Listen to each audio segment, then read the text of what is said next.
2018'deki düşüşün ardından Türkiye'deki otomobil pazarı %23 daha küçülerek 479 bin seviyesine gerilemişti. Yüksek ÖTV oranları, TL'nin euro ve dolar karşısında değer kaybetmesi gibi hususlardan dolayı otomobil fiyatlarının her geçen gün arttığı düşünüldüğünde artık Türkiye'de bir araç sahibi olmak hiç de kolay değil. Onca birikim ile alım yapan araç sahiplerinin karşılaşabileceği en şanssız durumlardan birisi de şüphesiz hırsızlık.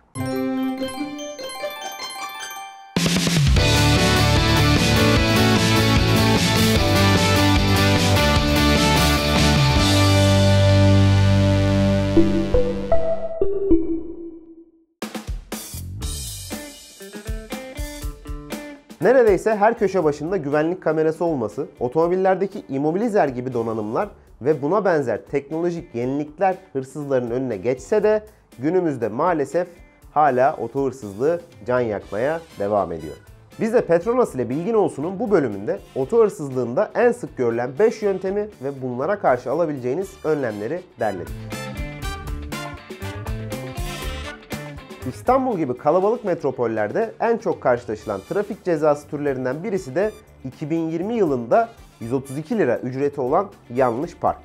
Eğer aracınız buradan çekiliyorsa ona da 110 lira veriyorsunuz. Bir de otoparkı var bunun 14 liradan başlayan. Yani sıkıntı. Ama hırsızlar bu cezadaki açıktan yararlanmak adına ele geçirdikleri çekici araçla bir gün içinde birden fazla otomobil çalabiliyor.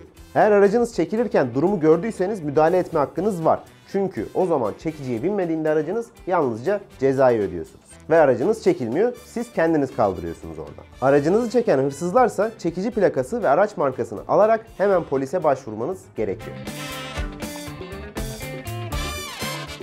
Trafikte eminim hepiniz karşılaşmışsınızdır. ATM gibi kısa süreli duraksama yapılan yerlere dörtlü yakıp yanaşan sürücülerin çoğu aracın camlarını kapatma ve kapıyı kilitleme gibi basit detayları atlayabiliyor. Dikkatsizlik sonucunda bu gibi alanlarda pusu kuran hırsızlar aracınızı ele geçirip oradan uzaklaşabilir. Bunun için tavsiyemiz 10 saniyeliğine aracınızdan çıksanız bile camları kapatıp kapıları kilitlemeyi unutmamanız.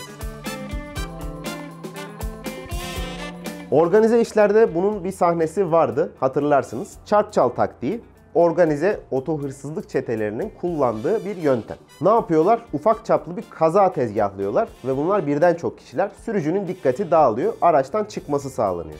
Olayın sıcağı ile anahtarı kontakta unutan veya aracını kilitlemeyen sürücü otomobilden ayrıldığı anda çetenin diğer üyesi hop hengame içinde aracı çalıp gidiyor.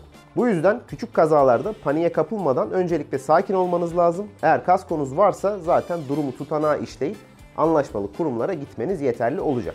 Onun için sakin olun, aracınızı güvene aldığınızdan emin olun. Ondan sonra inip mevzuya dahil olun. Yaşadığımız ülkede dümen yapma potansiyeli yüksek olduğu için otopark, AVM, hastane ve market gibi alanlarda da aracınızı teslim etmeden görevlilere dikkat etmelisiniz. Bu gibi sosyal alanlarda görevli rolü yapan hırsızlar dikkatsiz bir anınızda anahtarı sizden alıp aracınızla uzaklaşabilir. Bu çarpıp gitti değil, yani verirsiniz dalıp. Bu yüzden görevli kişilerde şüpheli veya resmiyetsiz davranışlar sezerseniz dikkati elden bırakmayın. Belki de en ciddi önlem alınması gereken yöntem anahtarın kopyasının çıkarılması. Servis, otopark, araç yıkama ve bakım kompleksleri gibi bölgelere bırakılan araçları takip eden hırsızlar orijinal anahtarın kopyasını çıkardıktan sonra araçtan alınan anahtarı yerine geri bırakıyorlar. Daha sonra sürücüyü takip eden hırsızlar fırsatı yakaladığı anda kopya anahtarla aracınızı çalıp gidebiliyor. Bu yöntemden korunmak adına bahsi geçen mekanlarda güvendiğiniz kurumları tercih etmenizi öneriyoruz. Petronas ile Bilgin Olsun'un bir bölümünün daha sonuna geldik. Dünyanın bin bir türlü hali var. O yüzden tedbiri ve dikkati elden bırakmamak lazım. Ne kadar dikkatli olunsa da bazen hırsızlar bir şekilde otomobilleri çalmayı başarıyor. Onları yapanlar da zaten Allah'ından bulsun. Bu yüzden kasko yaptırarak zararı minimuma indirmekte fayda var. Videomuzu beğenip yorum yapmayı, kanalımıza abone değilseniz olmayı ve yeni videolarımızdan ilk siz haberdar olmak istiyorsanız zili açmayı unutmuyorsunuz. Bu arada kasko işi de sponsor değil. Yani olsa da size daha uyguna bulsak kaskoyu ama değil. Ben sadece içten dileğimi söylüyorum size. Onun için dikkatli olun abiler ablalar. Millet çakal. Bu sefer mevzu hassas, o yüzden naif beddua yok. Bir sonraki videomuzda görüşmek üzere. İyi ve güvenli sürüşler.